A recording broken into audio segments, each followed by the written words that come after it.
presidente, senhores senadores, senhoras senadoras, quem nos assiste pela TV Senado, quem nos ouve pela Rádio Senado, obviamente que o tema de hoje a ser debatido nessa tribuna não pode ser outro que não a decisão fatídica da Câmara dos Deputados ontem a respeito do processo de impeachment, melhor dizendo, de golpe contra a presidenta da República.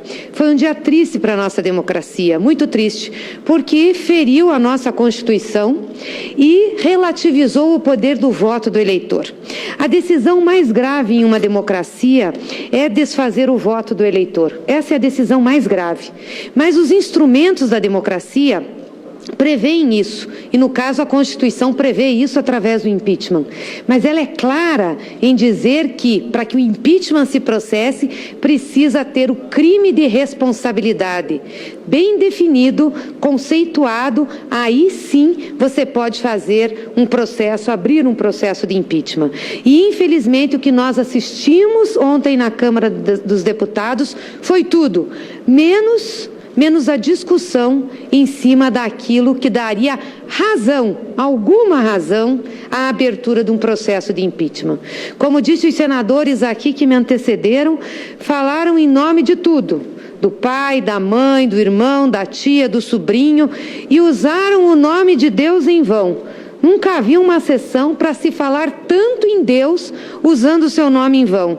Quero até lembrar aqui, senador Paim, um trecho do Evangelho de São Mateus, em que cita, quando Jesus se refere aos fariseus, e diz o seguinte: ai de vós, mestres da lei e fariseus hipócritas, vós sois como sepulcros caiados, por fora parecem belos, mas por dentro estão cheios de ossos de mortos e de toda podridão.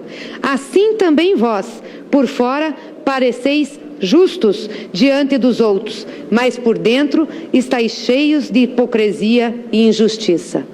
Nada se aplica melhor a essa fala de Jesus Cristo que aquela sessão de ontem que nós tivemos na Câmara dos Deputados. Pessoas envolvidas nas mais diversas questões de corrupção, desvios, má conduta, estavam ali fazendo um julgamento aos berros, bradando contra uma presidenta da República que não tinha crime definido constitucionalmente e com base jurídica. É muito triste o que nós vimos lá.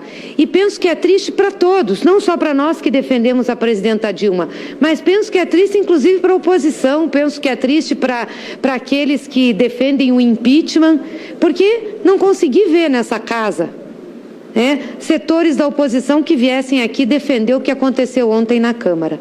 Eu espero sinceramente que o Senado da República, pela responsabilidade que tem, pelo equilíbrio que tem, ao chegar esse processo aqui, e parece-me que ele já foi apresentado ao senador Renan, que primeiro, nós possamos ter respeito ao processo legal, ao processo instituído. E segundo, possamos discutir o conteúdo a que ele se baseia. Eu quero fazer uma discussão aqui sobre se de fato os decretos que estão ali contidos naquela denúncia são ilegais, são inconstitucionais, que acarretam crime de responsabilidade à presidenta. Não são. E nós temos condições, argumentos e provas para mostrar que não são. Assim também como as chamadas pedaladas fiscais. Não são. Eu espero sinceramente que essa casa não dê ao Brasil e ao mundo o vexame dado pela Câmara dos Deputados. Vossa Excelência falou aqui, senador Paim, da tribuna, mas eu tenho que repetir, porque é uma coisa tão absurda, que tem que ficar registrado nos anais da Casa e aqui do Senado, para que nem de perto nós cometamos uma situação dessas. Nós somos chacota em toda a imprensa internacional. Olha o que diz a imprensa. A imprensa europeia vê carnaval e insurreição de hipócritas, dos túmulos caiados na sessão de ontem. Olha o que dizem: deputados aos berros e tirando selfies não estavam à altura da situação, diz a imprensa europeia ao lembrar parlamentares corruptos. A imprensa europeia destaca nesta segunda-feira A imprensa europeia destaca nesta segunda-feira a derrota sofrida pela presidenta Dilma na votação de impeachment da Câmara dos Deputados, com especial atenção para o comportamento dos deputados federais no plenário. O site da revista alemã Der Spiegel afirma que o Congresso brasileiro mostrou sua verdadeira cara e com o uso de meios constitucionalmente questionáveis. Um outro site semanário alemão, Die Zeit, afirma que a votação na Câmara mais parecia um carnaval e que uma pessoa desavisada que visse a sessão não poderia ter ideia da gravidade da situação. Nesse dia decisivo para o destino político da 7ª maior economia do mundo, o que se viu foram horas de deputados aos berros, que se abraçavam, tiravam selfies e entoavam canções. Nos discursos dos representantes do povo, havia tudo o que se possa imaginar. Lembranças aos netos, xingamentos contra a educação sexual nas escolas, paz em Jerusalém, elogio a um torturador do antigo regime militar. Tivemos o elogio a um torturador do regime militar, o jubileu de uma cidade e assim por diante, afirma o jornal. Continuando, eu queria asseverar o seguinte, que a discussão sobre os decretos e sobre as pedaladas deveria ter tomado conta do plenário ontem da Câmara dos Deputados. E não foi o que aconteceu. Quando não se tinha essas declarações grotescas, inclusive, que nós vimos, que viraram motivo de chacotas, nós tínhamos aos brados deputados dizendo que estavam votando ali contra a corrupção. Eu queria dar um exemplo do meu estado, o estado do Paraná. Majoritariamente, a bancada do meu estado disse que votava pelo impeachment contra a corrupção. Apenas uma deputada, Cristiane Yared, fez referência à corrupção do governador do Paraná, do PSDB, que é réu em ação no STJ, que tem escândalos na Receita Estadual, que tem desvios de recurso da educação já comprovados e que tem protagonizado os maiores escândalos e problemas na política paranaense, inclusive batendo em professores. Mas não, os deputados federais não veem esse problema, não fizeram essa restrição. O problema só tem aqui. É uma vergonha, é uma hipocrisia. Não dá para a gente respeitar essa situação. Agora me passaram para o jornal a declaração de 2 deputados do Paraná. Um deles, o deputado Osmar Serraglio, que eu sempre tive respeito, que é do PMDB, dizendo o seguinte, senador: Eduardo Cunha exerceu um papel fundamental para aprovarmos o impeachment da presidenta. Merece ser anistiado. Anistiar o Eduardo Cunha?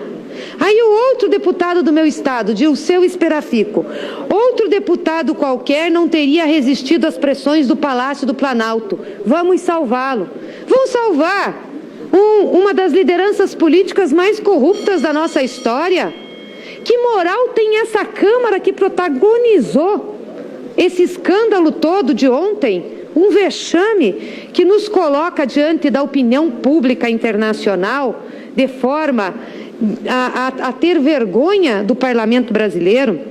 Eu espero sinceramente que aqui no Senado da República a gente possa desfazer essa situação, que a gente possa de fato cumprir todos os prazos e todos os processos e discutir o conteúdo. Eu quero discutir aqui, já falei desse plenário, o que significam os decretos de suplementação e a pedalada fiscal, que é uma só, que se refere ao Banco do Brasil, ao Plano Safra, e que nós vamos discutir exaustivamente, inclusive a lei que ampara, que é de 1992,